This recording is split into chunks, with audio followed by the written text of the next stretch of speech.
क्या आप भी जिंदगी की इस दौड़ में थक चुके हैं जहां आप भागते तो हैं मगर मंजिल नहीं मिलती?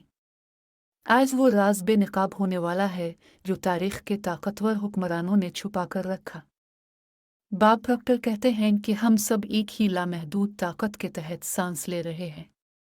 ये कायनात इत्तेफाकात का मजमुआ नहीं बल्कि रियाजियाती दुरुस्तगी पर मबनी एक शाहकार है। जिस तरह तबीय कवानीन अटल हैं, इसी तरह कानून कशिश भी काम करता है।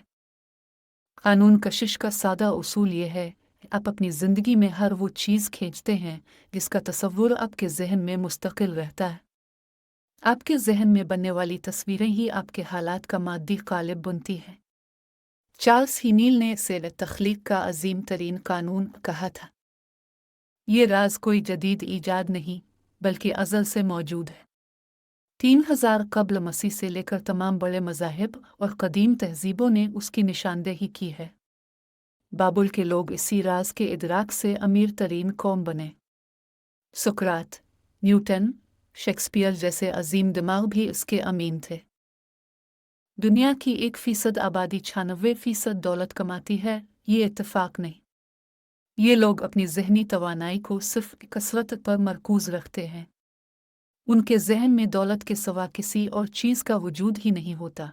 वो किसी मुतज़ाद ख्याल को जड़ पकड़ने नहीं देते। जान इसराफ और जो वटली जैसे माहिरीन का यकीन है कि इस राज के जरिए आपकी ख्वाहिश की कोई हद नहीं है। कायनात के लिए कुछ भी बड़ा या छोटा नहीं है। माइकल बर्नार्ड बैकवुड ने लोगों की जिंदगियों में मोजज़ात होते देखे हैं। आज आप जिस मकाम पर खड़े हैं वो आपके माजी के ख्यालात का अक्स है।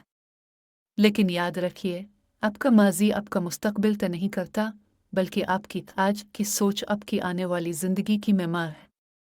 कायनात का ये अजीम कानून हर लम्हा आपकी एक एक सोच का जवाब दे रहा है। अब फैसला आपके हाथ में है। क्या आप अपनी तकदीर का कलम थाम कर वो कहानी लिखना चाहते हैं जो आप वाकई जीना चाहते हैं? अपनी सोच को बदलें, अपनी जिंदगी बदलें। इस राज को समझें और अपनी मर्जी की जिंदगी तख्लीक करें।